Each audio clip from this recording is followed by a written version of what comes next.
Hey guys, so I wanted to do a video on a new knife I got recently. Got this about a week, 2 weeks ago from Dino's Knives. Man, that guy is awesome. So anyway, I just want to throw a shout out to him. He doesn't pay me, I don't get anything from him, but since finding him, I've bought several knives from him, and I'll probably buy several more from him. Give him a shout. I'll annotate his website in the description below. If you're interested in looking for any knives, give him a chance. He might be able to surprise you with his prices. He has me. But anyway, so I wanted to go over this knife. This is the Zero Tolerance 0450. And I'm kind of new to the Zero Tolerance line. I've watched them in the past and never really been I don't know, a big fan of expensive knives. But over the last couple of years, I've been buying more and more knives, and before I knew it, I had a whole drawer full of them. And so I'm kind of starting to step up my my collection, just getting a more refined list of knives. I still have some cheap ones, I still have beaters, etc., etc. But I'm starting to branch out into the more expensive knives for me, the $100 plus knives. So my first Zero Tolerance, the first one that I picked up this guy here, the was it the 0562? Yeah, 0562. Got some carbon fiber scales for it. It came with the G10. So, I picked it up. Great price. Picked it up on the secondhand market, and it's been a really good knife. I really like this deep carry pocket clip, titanium. The size of it, just the flipper on this thing is just awesome. The ball bearings, etc., etc. So anyway, that got me into the Zero Tolerance line. And I really started to scope out a lot of their products, and I'm still looking at their products. For the longest time, I was a fan of Benchmade, and I looked at their knives and I saw the prices that they were coming in at, and they just didn't speak to me. But the Zero Tolerance line is really starting to speak to me. So anyway, without further ado, I wanted to go over this knife. So this is the ZT, the 0450. This is in the titanium handle scales, and the steel on this is S35VN. I don't know if you guys can make that out, but I'll give it a shot. Let's see. Focus.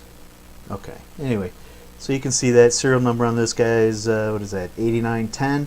And it's super duper light. But so for certain things, that's a pro and a con.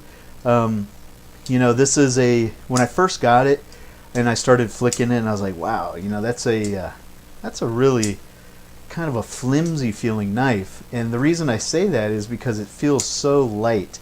Those titanium handle scales on this thing really just make it super light.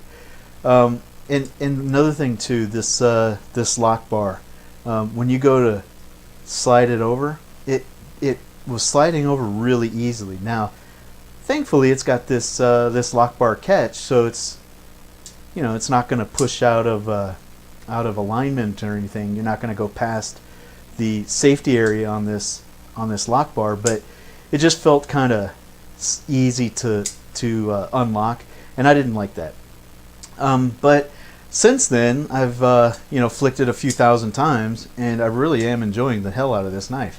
It flicks right out, no problems at all. Closure on it is super easy, and that was one of the things that was concerning me in the beginning, is how quickly it was flipping out and how easy it felt like it was closing. It felt almost flimsy, but just learning how to use this knife, I would say it's not necessarily flimsy. You can see the centering on this guy is pretty good. I don't see any complaints there. That looks fine to me. Not an aficionado yet, but I'm getting there, trying. So yeah, here's the lock bar lockup. I would say, what is that? Probably 50% on the steel inserted lock bar there, and it is adjustable right here. So if it ever starts to loosen up, or the lock bar starts to walk over a little bit, supposedly you're able to adjust this, take the scales off, adjust this, and move the steel liner inside there on that lock bar. You can move that so you can get a better lockup of the blade. That's intended to be steel on steel because it is titanium. On titanium on titanium, the steel would start to you know, the densities of the two metals would start to cause problems. So they put a steel insert in there, and that's part of the lock bar. So anyway, that aside, I just wanted to quickly roll in a couple of not competitive options, because I don't think they really compete with this, but size-wise, they're in the same size category, so you can use it as a frame of reference. So here's a Griptilian. This is the mini Griptilian. You can see it's, you know, in the same size category. A little bit smaller handle. Blade is about the same size. I think this blade is a 3.25. So a couple of more. You know, here's the get this guy out. Here's the Link, the 1776. Much heavier knife, bigger blade, speed assist. Good knife though. I like this knife. But it is a dense pocket knife. I mean, you're going to feel this flopping around, whereas this one's really going to disappear in the pocket. You're not going to know it's there. Another one that I've got laying around.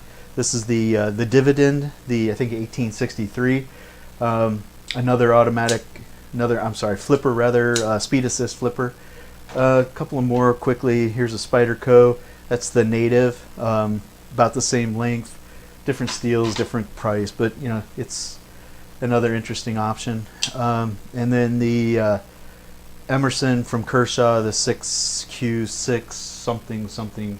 It's model number 6034 if you're interested. Anyway, so those are a couple of the similar options if you're interested. I like this guy, I really do. I've been carrying it every day. It's probably, I would say it's definitely replaced the Kershaw Shuffle that I've been carrying. That's a great little pocket knife that goes right into the pocket. You don't even know it's there.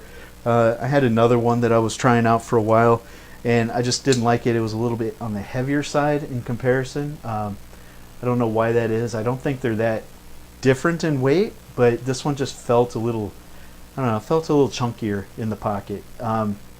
So I started carrying the Shuffle, and the Shuffle just disappeared. Maybe it was the thickness of the two. Yeah, I don't know. It's just perception. But when I got this guy, man, it's beautiful. It is a little bit long, so if you're sitting down, you got slacks on, and it's sitting like that across your leg, you know, it is going to be a little obvious, but you just, you know, pivot it around in your pocket. I don't use the pocket clips. You know, you're wearing khaki slacks. It just, you know, you don't want to have that much of a knife sticking out of your pocket on a pair of slacks. It's just not how. It just doesn't look good. You know, it's not something you want to have to explain to people why you look like a schlub. But anyway, this is my new everyday carry knife. I like it a lot, and if you like this video, give it a thumbs up. I'd appreciate that, and share with your friends. And if you haven't already, go ahead and subscribe. I've been doing a lot of knife reviews lately. I'll probably continue to do them. I do gun reviews. I do, you know, other kinds of reviews of stuff. So anyway, look forward to seeing you in the future. Thanks a lot for watching. Bye-bye.